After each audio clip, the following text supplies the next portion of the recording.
Olá, boa noite. Eu sou o Márcio Nori e vou ser seu condutor nesta viagem ao passado. Vamos relembrar a criação do estado de Mato Grosso do Sul e o que aconteceu de lá para cá.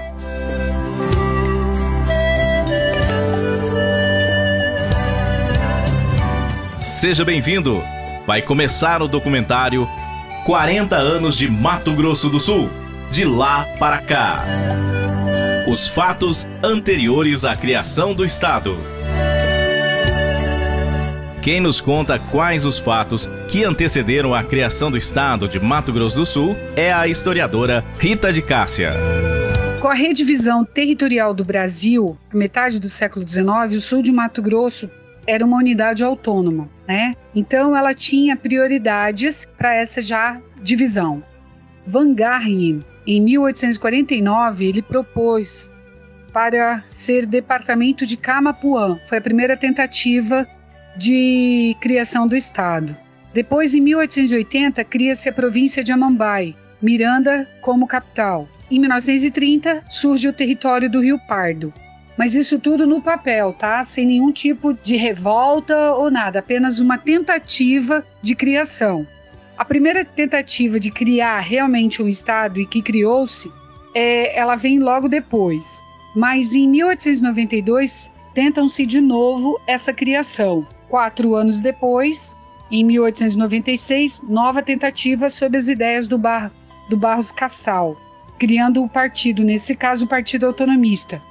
Nesse meio de tempo, o Jango Mascarenhas e Bento Xavier defendem a autonomia do Sul, no caso de Mato Grosso do Sul, já uma tentativa maior para a criação do novo estado. Em 32, com a Revolução Constitucionalista, cria-se então o estado de Maracaju, que alguns estudiosos eles não colocam como a criação do estado, né? Eles não aceitam muito, mas na história em si fala-se dessa criação do estado de Maracaju como um todo do sul de Mato Grosso. Nesse período, o governador foi empossado como Vespasiano Martins, eleito então pelas forças revolucionárias. Em 1934 e 1946, é assinado um abaixo-assinado para criar um novo estado. Em 1940, a campanha para criar o Mato Grosso do Sul, feito pelo jornal Campo Grandense, no caso de propriedade do senhor Paulo Coelho Machado. E em 60, o então presidente da República, que era campograndense, né, o Jânio Quadros, ele é contra essa criação. Em 74, a Lei Complementar de 1920, número 20, estabelece a legislação básica para a criação de novos estados e territórios. Consequentemente, em 77, é reativada a Liga Sul-Mato-Grossense por Paulo Coelho Machado, tendo como opositor Garcia Neto, então governador de Mato Grosso, que para eles lá não era importante e nem muito legal essa divisão para eles, mas para nós a criação. As razões para a criação do estado. A criação do Mato Grosso do Sul deveu-se por várias razões. De ordem econômica, geográfica, política e administrativa, que justificavam essa divisão do estado de Mato Grosso. E a região sul de Mato Grosso apresenta excepcionais condições de desenvolvimento em decorrência de vantagem de localização, integrada aos corredores da exportação diária de São Paulo e Paraná e das potencialidades, em especial no setor agropecuário. A região norte do estado apresenta características pré-amazônicas, reunindo grandes possibilidades nas atividades agropecuárias, florestais de mineração.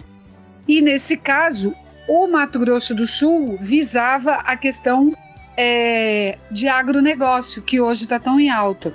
A agropecuária, mais ligada ao Paraná e a São Paulo, aos grandes centros. A criação do novo estado e os cargos criados com ele. Mato Grosso sempre foi dual, norte e sul, por diferenças geográficas, históricas, administrativas e culturais. Aí, passando um pouco mais do tempo, No dia 24 de 8 de 77, o então presidente Geisel envia o projeto de lei para a criação do novo Estado.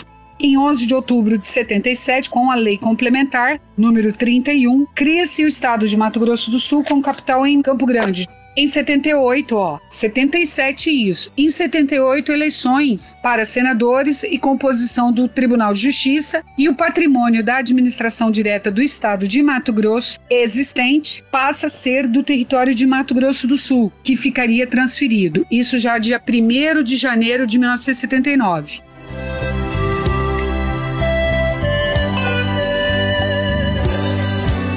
Após a divisão do poder político e dos órgãos públicos, vem a posse do primeiro governador de Mato Grosso do Sul. Em 31 de março de 78, era nomeado governador, o primeiro governador nosso, o gaúcho e engenheiro Arri Amorim Costa. Por que ele foi eleito e por que não o nosso, né? Um Pedro Pedrocian, um Marcelo Miranda, um Levi Dias, um Rubem Figueiró, que participaram dessa movimentação. Por quê? Porque os políticos daqui, sul-mato-grossense, não chegaram a um acordo para ver quem que era da confiança do presidente da República, no caso, o Ernesto Geisel. E dentro dessa nomeação estavam prontos os políticos, o Pedro Pedrocian, o Figueiró, o Fragelli, o Levi Dias. Desse meio de tempo, assume o Arri Amorim Costa. Houve concurso para a escolha da bandeira e do Brasil. E 1º de janeiro de 79, circulava no Diário Oficial de Mato Grosso do Sul a legislação básica do novo Estado. Ocorreu a sessão de instalação do novo Estado, com a presença, então, do nosso presidente, na época, Ernesto Geisel, no Teatro Glaucio Rocha. Aí tomaram a posse o Arri Amorim, 18 deputados constituintes e 4 desembargadores.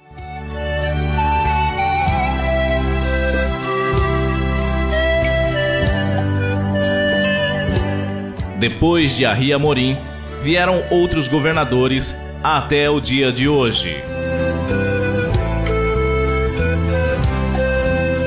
O primeiro governador nosso foi o Arri Amorim Costa, que saiu logo depois, 6 meses depois, que o João Figueiredo achou, que era o então presidente da República, achou de necessidade, porque não tinha nada a ver um gaúcho comandar um estado propriamente dito novo, dividido o Mato Grosso e criado o Mato Grosso do Sul.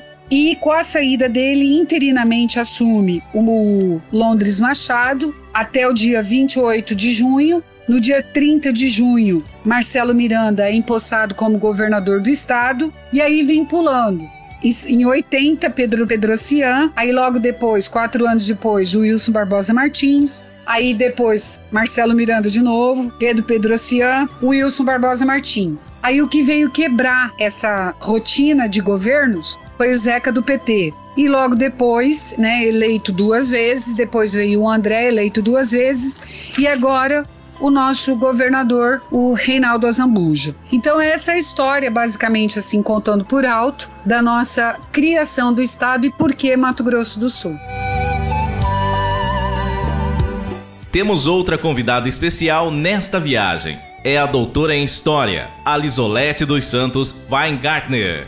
Trabalhou com História Regional do Brasil, atuando principalmente nos seguintes temas: Mato Grosso do Sul, História, Cultura, Movimento Divisionista e Memória.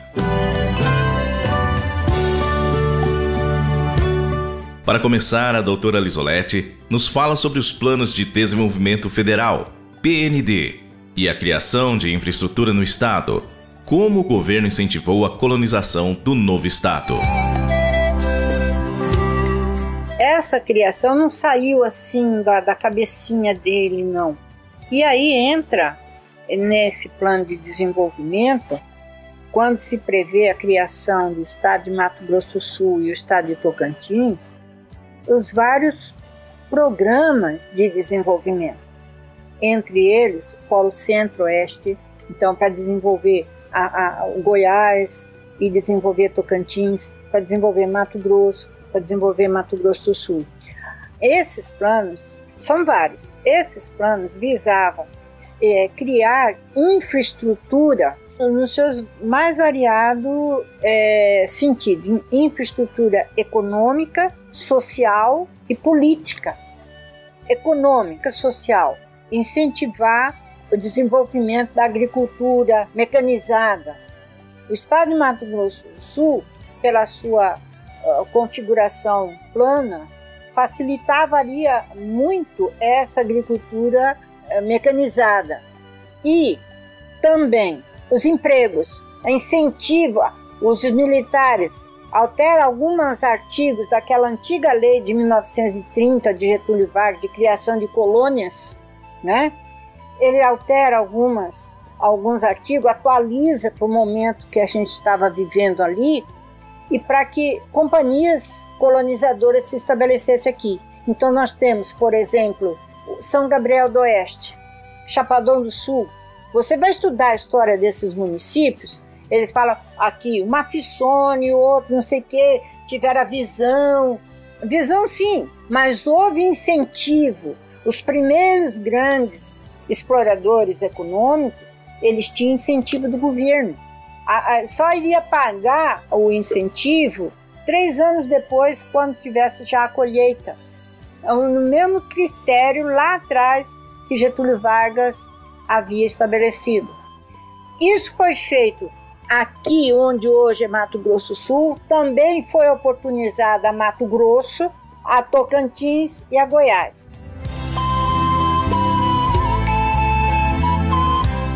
A crise internacional e a importância de Mato Grosso do Sul para a economia federal e como esse quadro afetou o nosso desenvolvimento.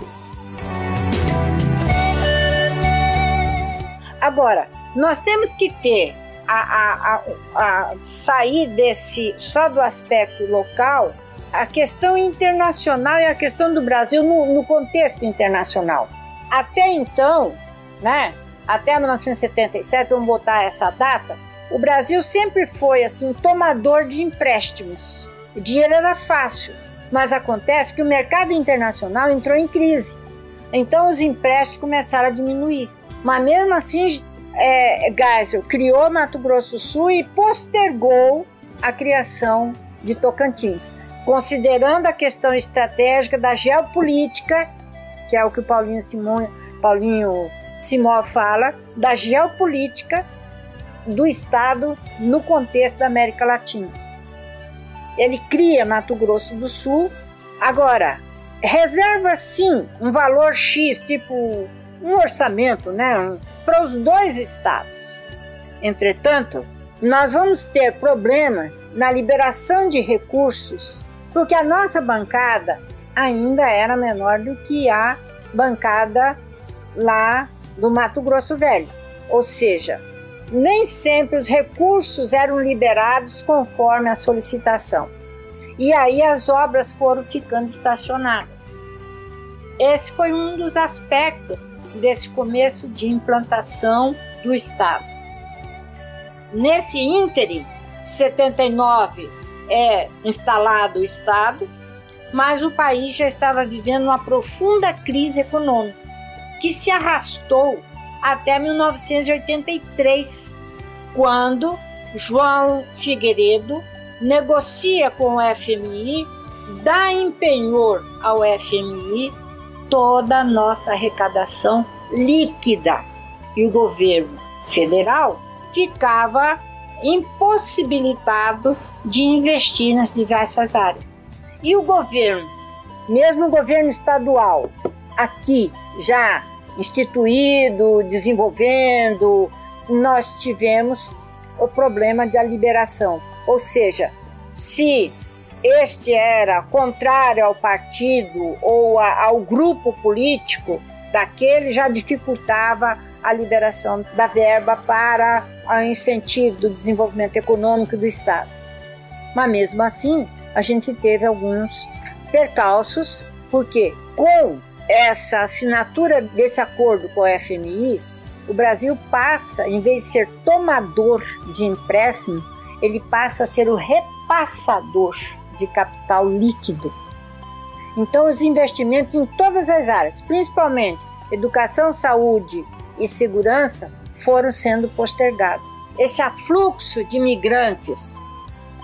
Só para você ter uma noção, quando o Estado foi instalado em 79, Campo Grande tinha apenas 240 mil habitantes. Hoje, a nossa população passa dos 800 mil. E alguns dizem até já em 900, 1 milhão. Mas vamos ficar em 800 mil. Num curto espaço de tempo, de 40 anos, esse boom demográfico e a falta de investimento nas áreas básicas, sem contar, nós não tivemos a divulgação da nossa história.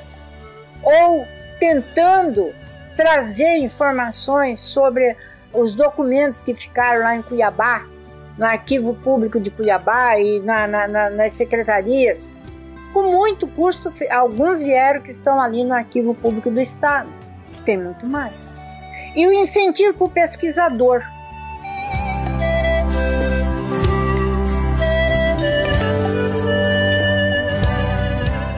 Com todos os percalços, fica a dúvida no ar. Que estado se desenvolveu mais depois da criação de Mato Grosso do Sul? Aí o pessoal fica perguntando, Mato Grosso progrediu mais do que Mato Grosso do Sul. Será? Se você olhar o tamanho do nosso estado, o tamanho da nossa produção, a população, a escolaridade da nossa população, apesar de todos os percalços, de todos os planos econômicos que foram estabelecidos no Brasil, a partir do Sarney principalmente, porque o João Figueiredo também pôs o plano econômico dele lá, nós vamos ver que tivemos, apesar de todos esses planos econômicos bastante arrochados, viu a nossa escolaridade, a produção acadêmica das nossas universidades, a própria Uniderp, 76, 77, eu era professora na MAS. Foi quando o Pedro, a Terezinha, o Plínio começaram a organizar a fundação do que hoje é a Uniderp. A criação do Parque dos Poderes e a infraestrutura em Campo Grande. Em 83, quando o Dr. Wilson Barbosa Martins, já com seus direitos políticos, ele concorre a governador, vai ser o primeiro governador eleito para governar o estado. Enquanto isso, estabelecer infraestrutura, Pedro Ossian começa a construção do Parque dos Poderes, que foi verba que destinava a criar estrutura para a administração. Aqui, a Rua Maracaju, que o córrego passava pelo meio da rua, foi também canalizado como saneamento básico, fazer um corredor de tráfego. Então você tem aqui, começando ali no Jardim dos Estados, ali perto do Walmart, quando você sai ali na Rio Grande do Sul, que desce, não tem um vão no meio do canteiro, aquele vão ali é um córrego que passa, que é afluente do Maracaju, que passa aqui atrás. Então, esse trabalho de infraestrutura, ali, o córrego, o segredo, né, que antes, o previsto pelo Prodoeste era fechar, como fez aqui o Maracaju, como fez lá o Prosa, mas ele ficou só. E são obras de infraestrutura previstas no período da criação do Estado, sendo que o Prosa, ele ficou primeiro entreaberto, depois foi fechado, né? Então, essas obras, teoricamente, foram obras de saneamento para dotar a cidade de infraestrutura urbana para o desenvolvimento. A criação das universidades federais e estaduais e os destaques na área da cultura. A universidade, que outrora era estadual, foi federalizada, que é a UFMS, nossa, com vários campos, Campo Grande, Aquidauana, Três Lagoas, Corumbá. Essas eram, na época da criação do estado, tinha campos aqui em Campo Grande, Aquidauana, Corumbá, Três Lagoas. Posteriormente, quando da criação e federalização da universidade, foram criados outros campos em outras cidades. E ainda, já nos anos 90, como resultado do desenvolvimento econômico do estado, foi criada a Universidade Estadual nossa, a UEMS, que hoje tem campus em várias cidades. Na área de ensino superior público, nós tivemos esses investimentos.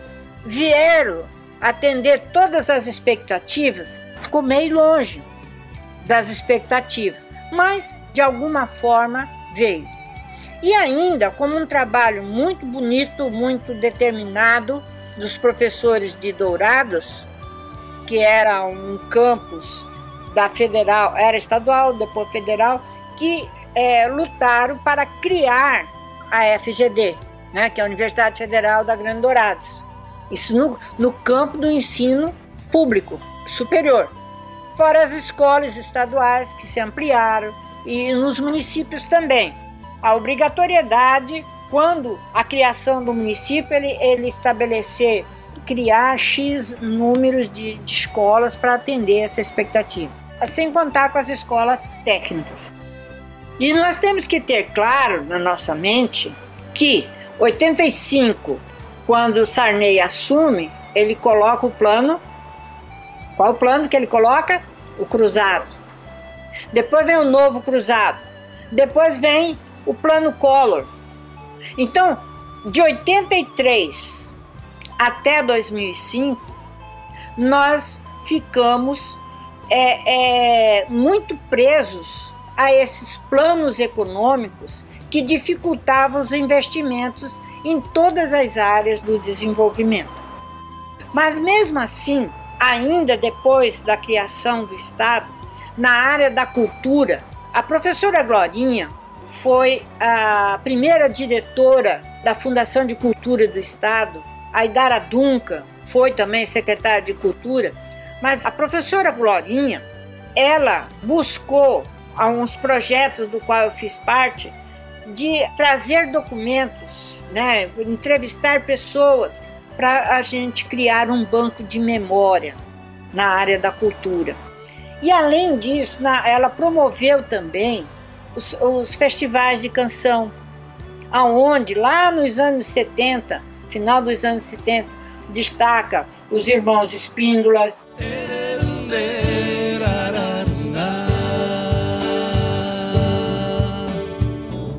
Quando se é moço, tudo que se tem sai do próprio esforço para ser alguém. Nada é impossível, nada nos detém. Só vai ser preciso você querer também. Quanta terra boa pra se viver bem. É juntando as forças que se vai além, superando crises sempre que elas vêm. Meu Mato Grosso do Sul, te quero tanto bem.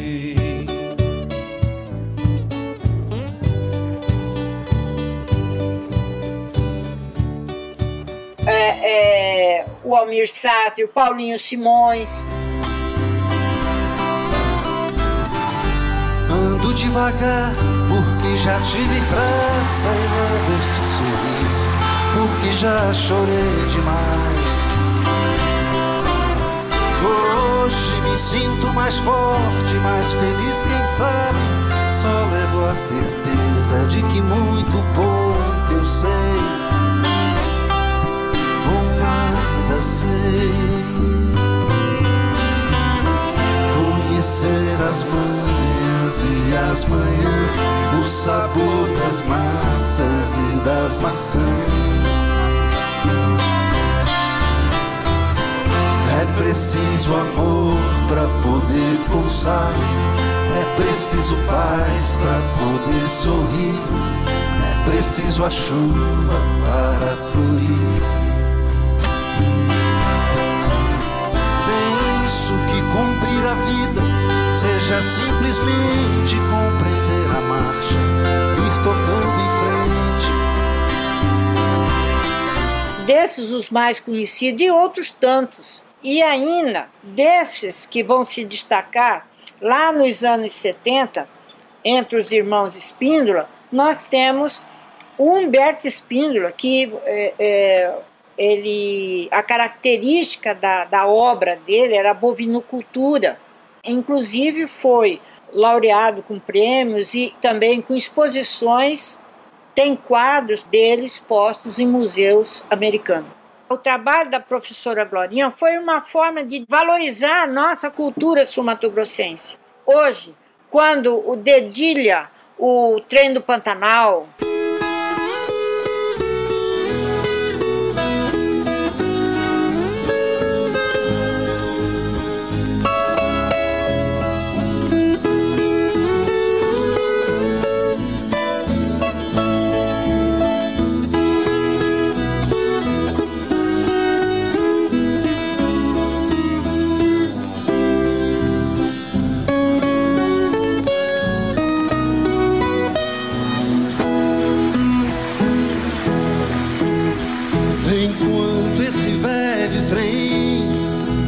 atravessa o Pantanal, as estrelas do cruzeiro fazem um sinal de que esse é o melhor caminho para quem é como eu, mais um fugitivo da guerra.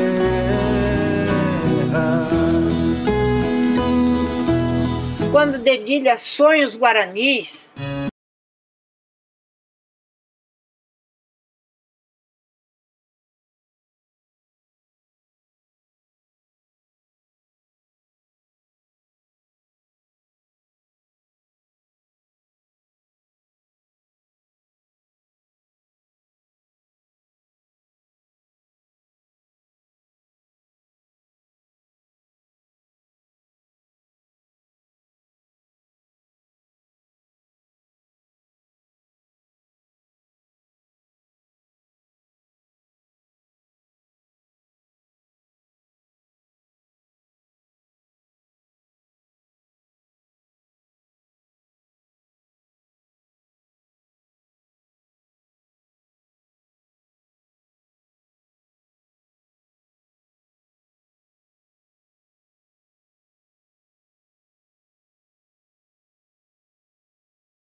ou A Chalana, do Mário Zan,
que não foi agora, é de 43 ou 42, quando ele veio aqui, que ele se encantou com o Estado, é valorizar essa cultura que ela é hispânica e influência portuguesa.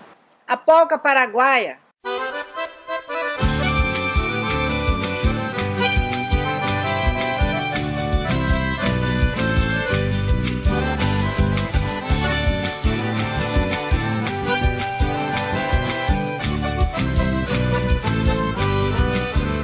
foi num baile em Assunção, capital do Paraguai, onde eu vi as paraguaias sorridentes a bailar.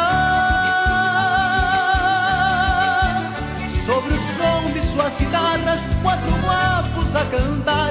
Galopeira, galopeira, eu também entrei dançar.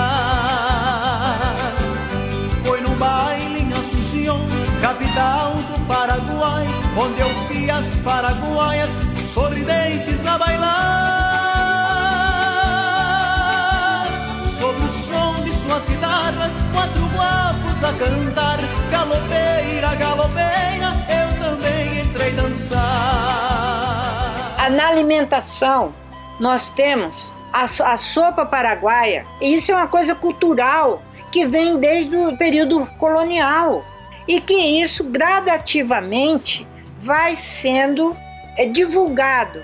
Nós tivemos sim dificuldade e ainda temos para mostrar o que é Mato Grosso do Sul, temos, mas gradativamente esses trabalhos vão disseminando a intenção e a curiosidade de novas pesquisas.